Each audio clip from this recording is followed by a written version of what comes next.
We got a 3-1 lead. Let's finish it out this time.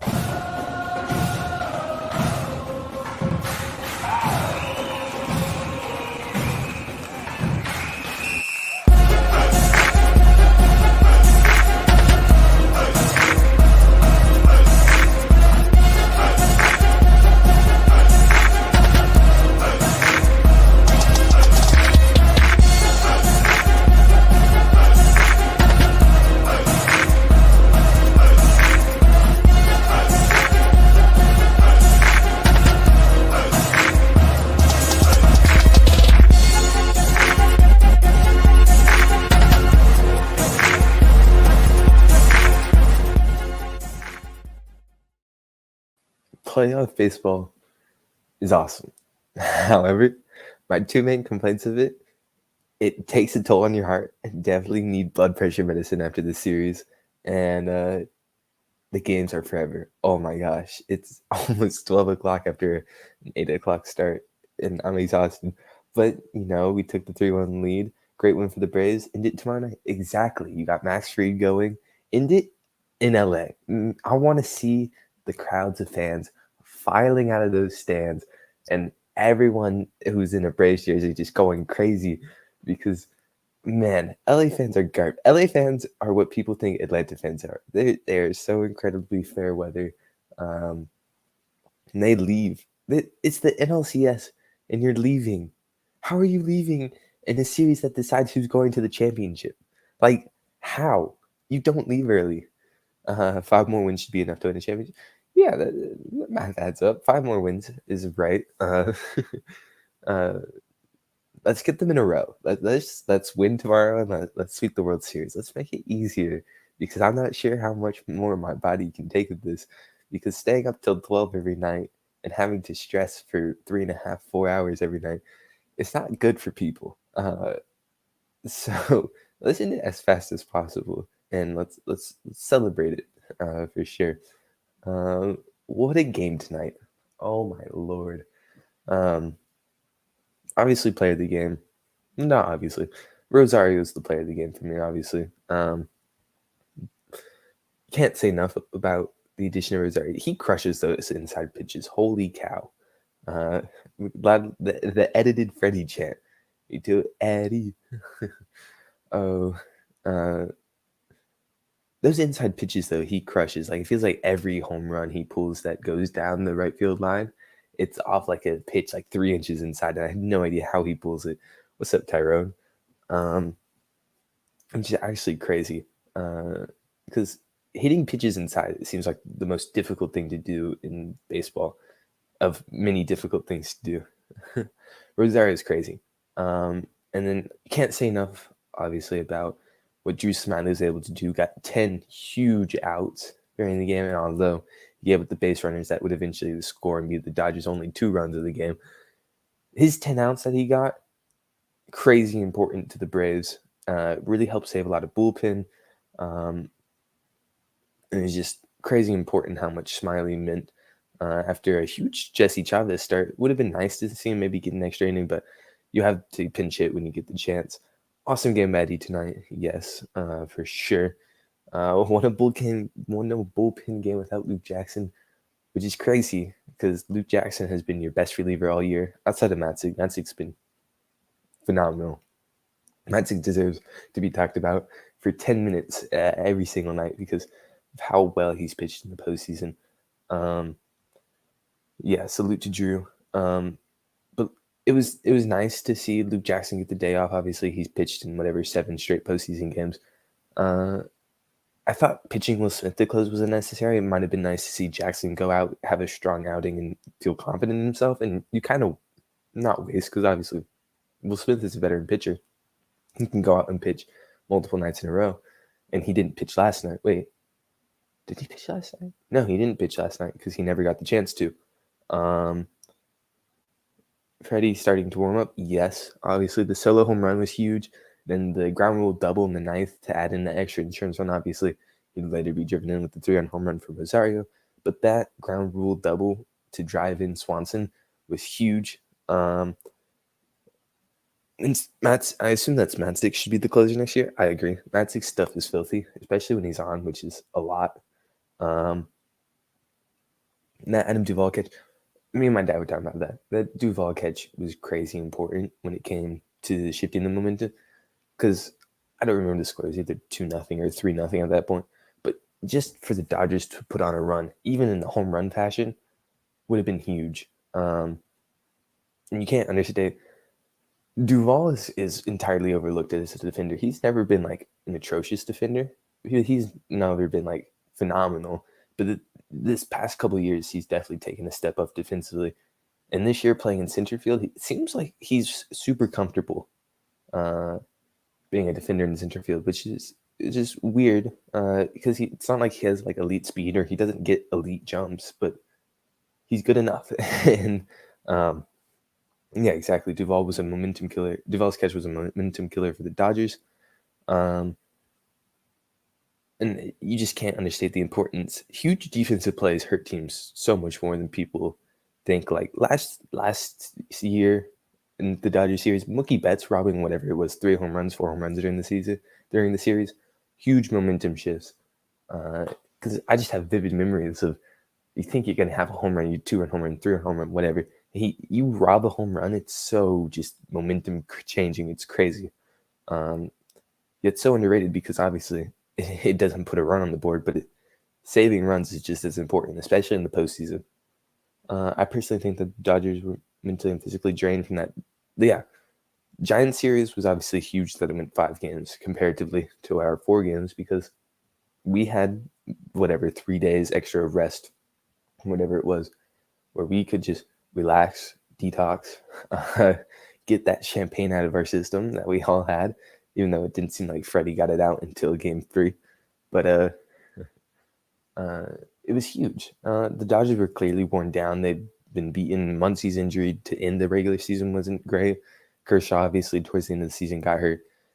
And you could tell the injuries and the tiredness was starting to wear down on them at some point. Scherzer said his arm was dead in game 2 after 4 1/3. It's crazy. Max Scherzer is like the guy you go to in the postseason. For him to say his arm is dead in October really shows how much the strain has been put on the Dodgers. We have them by the throat this time. Exactly. It would have been a sleep had we not choked last night. I hate to say that, but this year feels different to me personally. Just the vibe the team gives off. It's not like I think you have a better rotation. Obviously, you're not starting Bryce Wilson and Kyle Wright for games 3 and 4 of the NLCS, which definitely helps. Even though Jesse Chavez is pretty good. Actually, I can't say anything, but he's an opener. He's not like he's a true starter. But yeah, you cannot let this one slip because obviously there's huge conversation and dialogue about comparing this Braves team to others. Like I said last night, personally, maybe overreaction. It felt like 96 last night, where you have a game 3, you're up 2-0.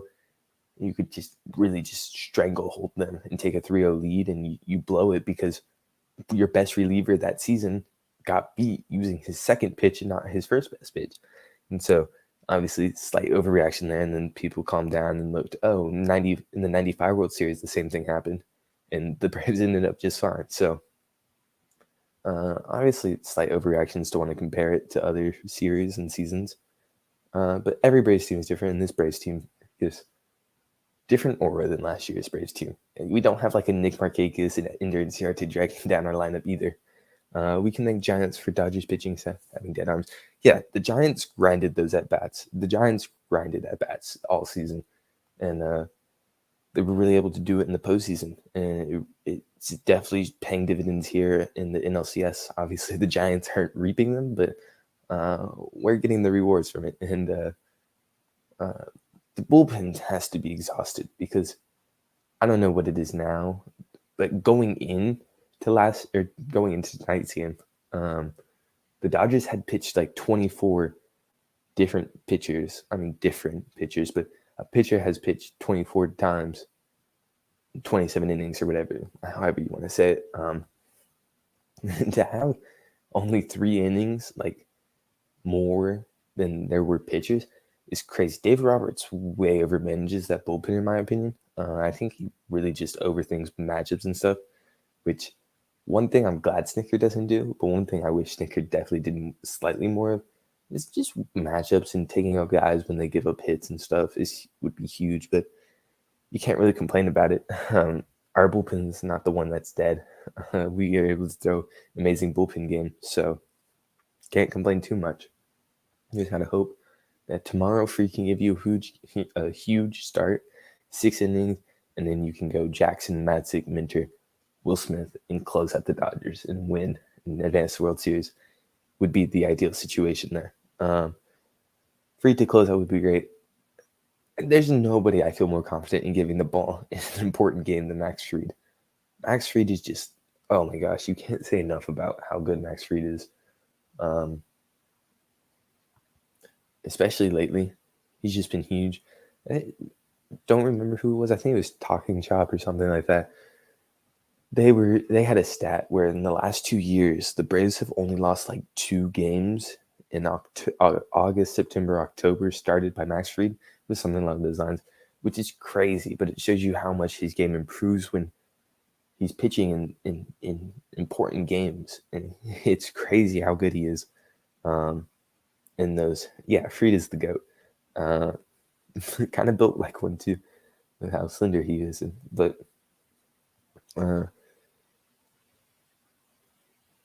one important note is the lineup switch. I wouldn't be surprised to see Rosario bat leadoff again. I understand you want him in whatever the 5 hole because he gets more RBI opportunities. Swanson's leadoff hitter is just a failed experiment that we try to keep going back to. It's like always in the leadoff hole. They just don't do well in the leadoff holes. It's too much stress for them. And so I'm interested to see the lineup tomorrow. I wonder if there's even a possibility Soler could come back tomorrow. I doubt it. I would assume it'd be game 6 that Soler could come back. I'm not sure if they've announced anything about that, though. Shout out to A for the moves he made at the deadline, and we didn't give up nothing. Exactly. We acquired 4 extremely high-quality outfielders for, let's see, Pablo Sandoval for Eddie Rosario, Bryce Ball for Jock Peterson, Alex Jackson for Adam Duvall. I don't even remember what we gave up for Soler. Oh my gosh.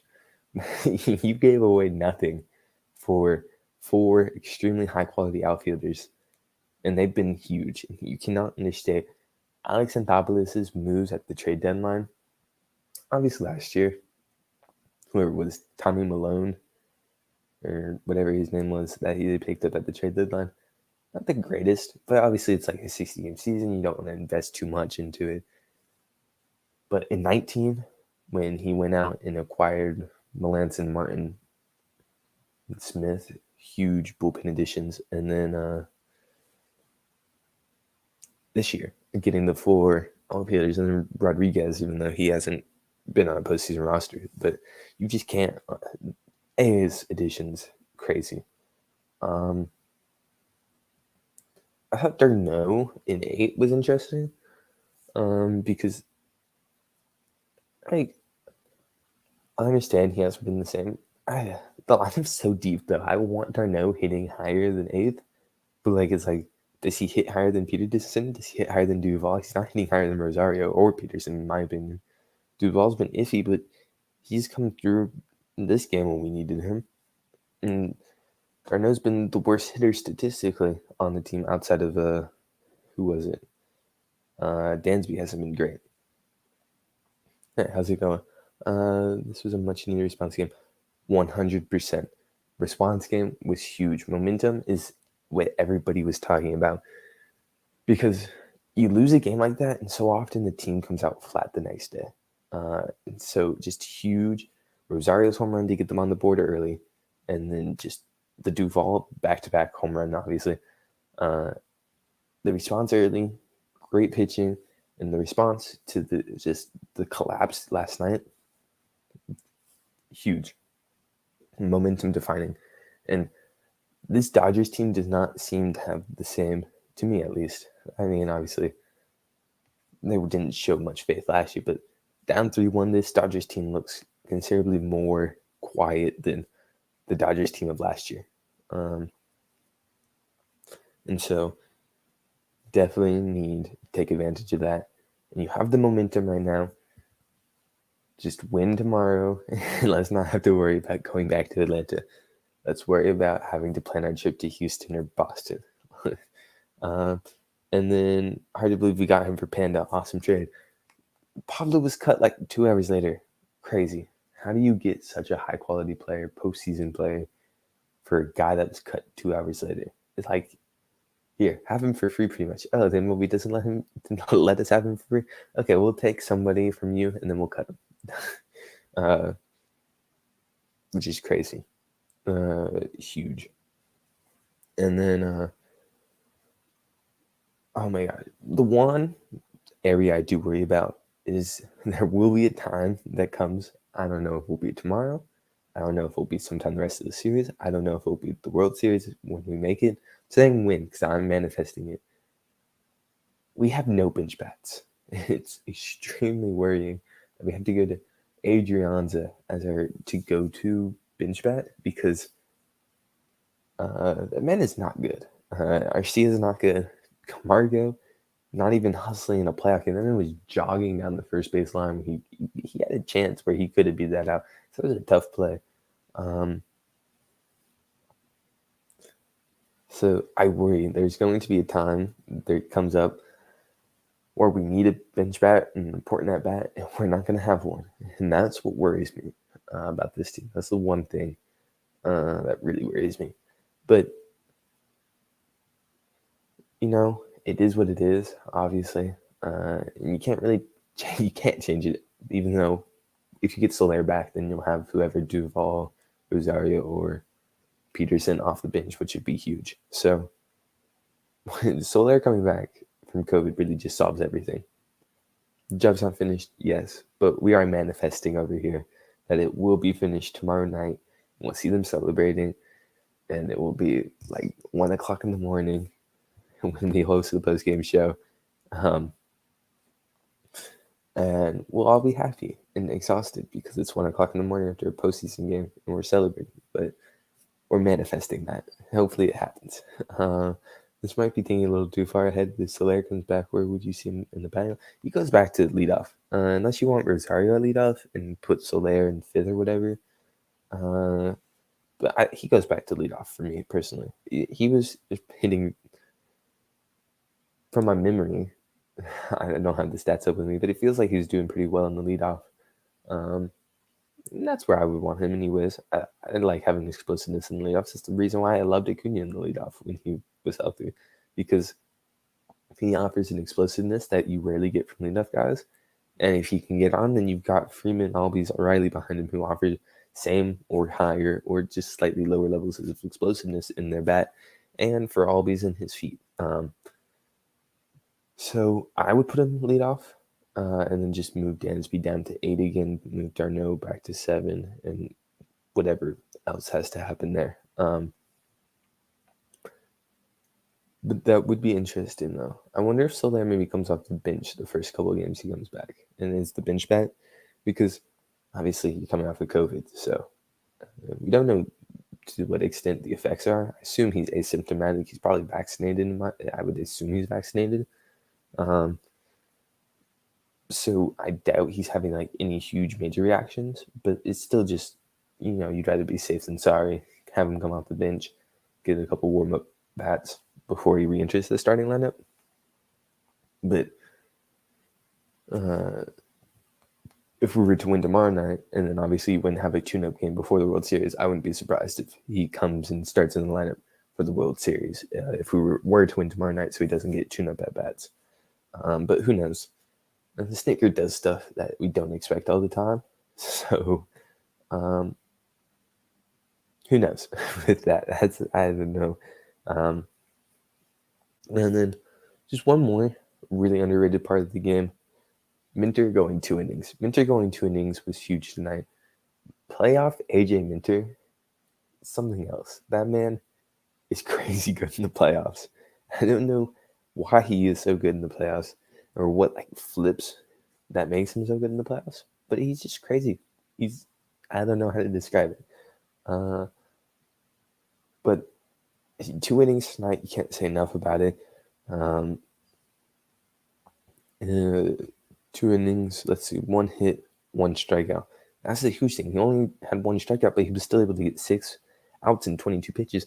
That means he's getting ground ball or fly ball contact, and obviously he got the double play, which helped. But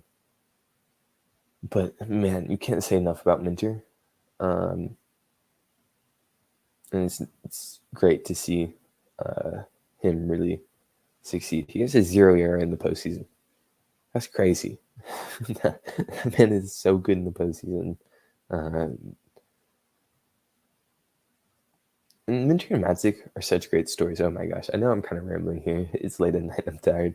Minter and Matzik are such great stories. Obviously, they both had their own different versions of struggles. Minter had control issues. Matzik had the yips. Can we say yips? Oh, I don't know. But to see them both just succeed, especially be so dominant in the postseason, it's amazing. And I hope to see them in the Braves uniform for their entire career because it's awesome watching that. Will Smith, maybe he can leave somewhere else. But that I want to keep that Matzik Minter combo in the postseason. Crazy good. Anything else important tonight? Not that. Oh, I think the Duvall sac fly is an extremely underrated part because we never see that. But he had a great professional at bat, got the sac fly, always scored, and it was so worrisome that Rosario was going to tag up and get tagged out. But for some reason, no one was covering first, so he was okay with being caught in his man's lane, which is wild that happens. But Duvall hitting that sac fly was huge. You get a 5th run, it's the 5th run of the game, and then so it gives you when Pollock hit the 2-run single. A 3-run game just feels so much more comfortable than a 2-run game for me. And from that 2 to 4 range, like a 3-run game, so much better than a 2-run game, and a 4-run game, so much better than a 3-run game. So absolutely huge that he was able to get that sac fly, and obviously the home run early in the game. I really have the Braves hit 4 home runs tonight. To me, watching them, I wasn't confident any of them were going to go out. It's so hard to judge. I feel like the TBS camera angles are awful. We signed Duvall, Rosario, Jock. Yes, all of them come back. Let's run it back. Let's add Acuna to the outfield. Is Soler under contract next year? I don't know. But if he's not, re-sign him too. Let's run it all back. Let's get the best outfield in the game. We already got the best infield. We're gonna have one of the best rotations with Soroka coming back. Our bullpen's fire. Let's run it back, and we'll have the best at everything. And we're gonna break the record for wins. And that's my prediction for next year. All about the chop, yes sir. It was so funny watching. They showed that one Braves fan in the Acuna jersey a couple of different times. He was always talking mad stuff with his the Dodger fans sitting around him, which is hilarious to see. You love that whenever that happens on the road. Like game 1 of the Phillies series with the Hawks. There's that one fan at game 1 that was wearing the Trae Young jersey. He was going crazy, talking mad baloney with all the Philly fans. And they kept panning to him. It was hilarious. I always love to see those away games. If it was not for a fluke homer, exactly. That pitch is 4 inches above the zone, and he hits a home run off of it. Oh, that's wild. But as long as we win the series, I don't care. Jock Rosario and Acuna next year, it's a pretty darn good outfield. And Duvall, if you want to re-sign him, Soler. The outfield next year has the potential to be crazy good to go along with the infield. Dansby? This is Dansby's arbitration year, isn't it? Oh, good lord. Hopefully Dansby comes back. We don't really have a shortstop that can take him back. I assume they'll get a deal done, though. It's Dansby Swanson. He can't be asking for too much. But like I said, that outfield with that infield, offense is crazy good, and the defense is pretty solid too. This is karma for the Dodgers calling us racist for doing this. Nothing is. Oh, who is that? The guy Bill Plaschke or whatever his name is, the LA Times beat writer or whatever.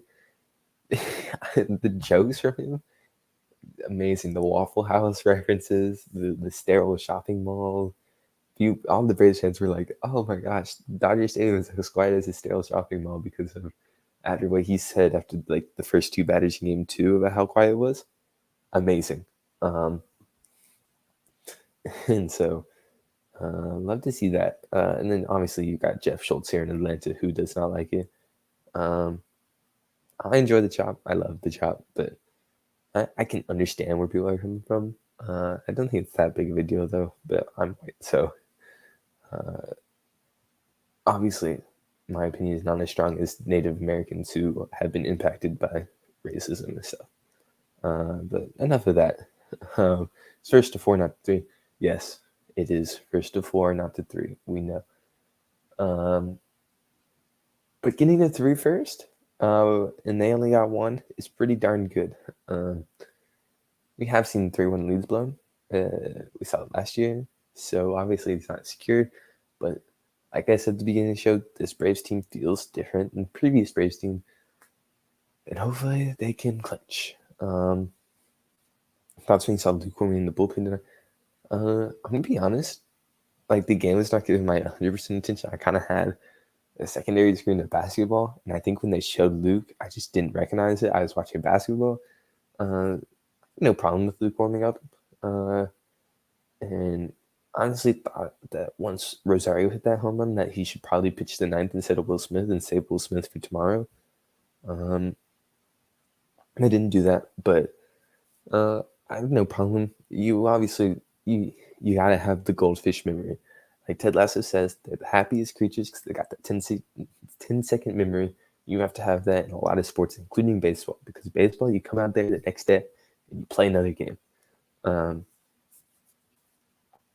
So I have no problem with it. Yeah, if the Braves win this series, Bill is definitely going to delete his Twitter, which I would love. I would love nothing more than to see him delete his Twitter. Oh my gosh, that would be so nice. By the way, don't get too excited for Vance He might relocate to Colorado because reasons. I guess that's a reference to the All-Star game moving to Colorado, but we're not going to move. They just spent millions of dollars on a new stadium at the Battery. So, they're going to relocate the World Series games to Colorado. I think that's what you mean. That makes more sense now. I was like, why is he talking about the team moving to Colorado? Oh my gosh, I'm tired. Yeah. Might not be able to watch those games in our own stadium. Might have to get Colorado fans to go out and support.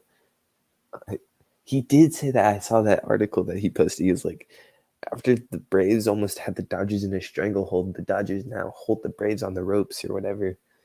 That BS. Come on, give me a break. I hate LA writers. Oh, I hate everything about LA. The Lakers suck. Dodgers suck. LA sucks. Atlanta's just better in every way. That's I love Atlanta. Oh my gosh. Yeah. I think that's it for me though tonight because I'm tired. I got school tomorrow. So hopefully we're talking tomorrow. It'll be 1 a.m. We're celebrating a World Series trip. We're manifesting it. All right. I'll see you guys later. Peace.